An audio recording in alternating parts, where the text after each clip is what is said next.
Hey guys, it's Mario from Lawn Gnome Thieves. I made a video yesterday about my review of Godzilla King of the Monsters. I didn't like it, so I'm going to refilm it here for you today. A lot of you guys know I'm a huge Godzilla fan. Been a Godzilla fan my whole life since I was a little kid. I remember staying up late one night, watching TBS late night, like Friday night, Saturday night, and it was Godzilla vs. Megalon. That was my first time seeing a Godzilla movie, and I've just been in love ever since. So when this movie, when Godzilla 2014 came out, I was super hyped for that because I've been wanting a big budget, true to the series that I love, movie from America, because we didn't get that with the '98 movie. So I've been waiting for this for a long time. I really liked Godzilla 2014. So when they announced the sequel, they announced the Monsterverse. I've just been super hyped for this movie for so long because I just love all the characters. I love Godzilla. And I've been super hyped for this. Everyone who knows me knows that this and Avengers Endgame this year, those were the two movies that I was just super excited for. So when this came out, when the tickets were right on sale, I bought my tickets immediately, made sure that I was going to be there opening night, and just super hyped. So I was already in the bag for this movie. I was ready to love it. Just super hyped. Brought my Godzilla figure with me to the movie theater because that's what I do. I have to report that after seeing it at the movies, I was thoroughly disappointed.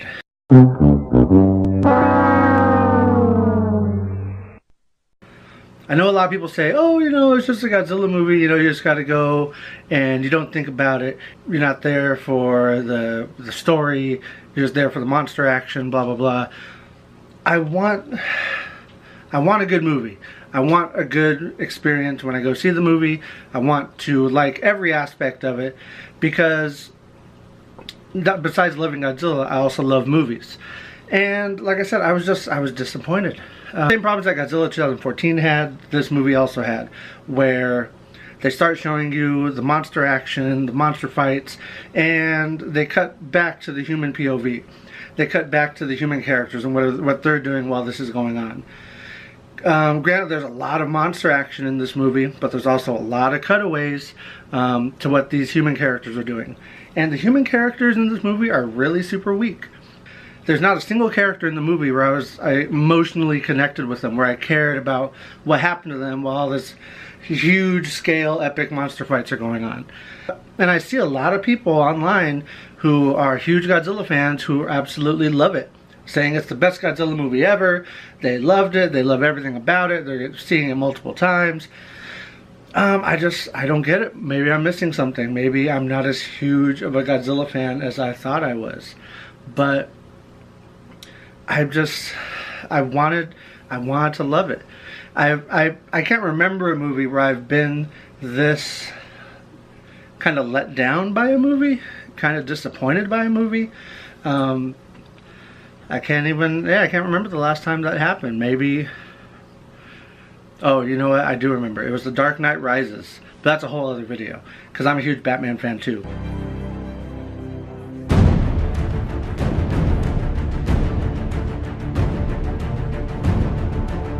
Anyways, back to Godzilla.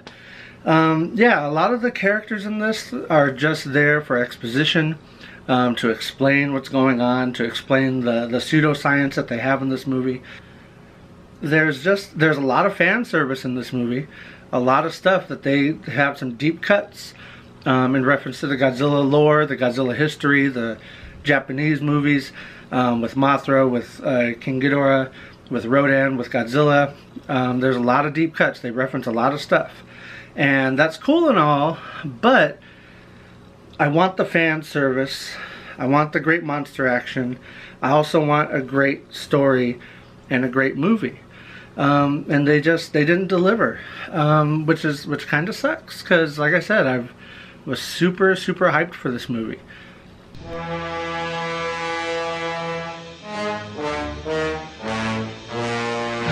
There's a lot of things in there that are cool. The best thing about this whole lead up to this movie was the trailers. The trailers were the best thing about this movie. They have a lot of great imagery. There's a lot of great, beautiful shots in the movie. And they show that in the trailers, and that's what got me so hyped for it, because the trailers looked amazing. When the final trailer for Godzilla King of the Monsters came out a few weeks before the actual movie was released, I told myself I'm not going to watch the final trailer just because I was already so in the bag for this movie. But then I broke down, I watched the final trailer, and people who know me know this, but I'm a crier, and I cried when I watched the final trailer. Just because I thought it was I'm like, this is everything I ever wanted to see in a Godzilla movie, and it's right there, and it's just around the corner, and I can't wait to see it. And maybe I overhyped the movie. Maybe in my own head I was like, oh, this movie's gotta be amazing, blah blah blah.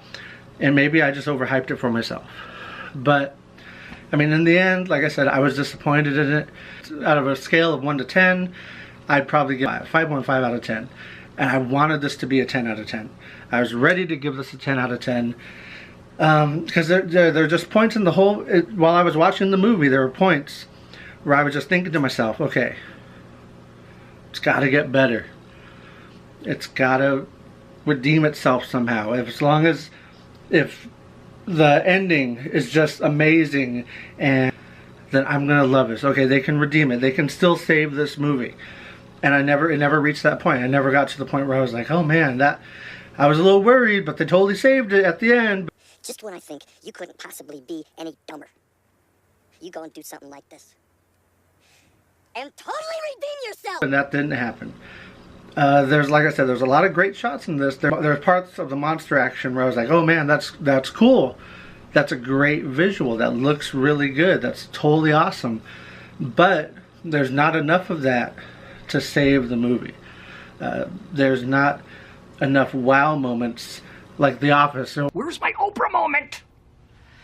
I never got that. So if you've seen the movie, let me know what you thought. Like I said, I was disappointed, but maybe you weren't. Maybe you loved it. Maybe you thought it was great. And tell me why. Let me hear your opinions on it. And if you haven't seen the movie, don't let me scare you away. Still go see it for yourself, because maybe you'll see something that I didn't see, and maybe you'll enjoy it more than I did. So yeah. So have a great weekend. We will talk to you later. Enjoy your time at the movies. By the way, I was talking to my wife about this. Whenever Godzilla comes up out of the ocean, and whenever he comes up out of the ocean and he's like hovering over the ships, and then he dives back down, in my head, I always picture it like a duck, where he comes up and most of his body is out of the water. Then just right underneath the surface, you just got to see his little legs. They're probably just kicking like crazy, and his tail's going crazy. It makes me smile. So that's it. Have a good day.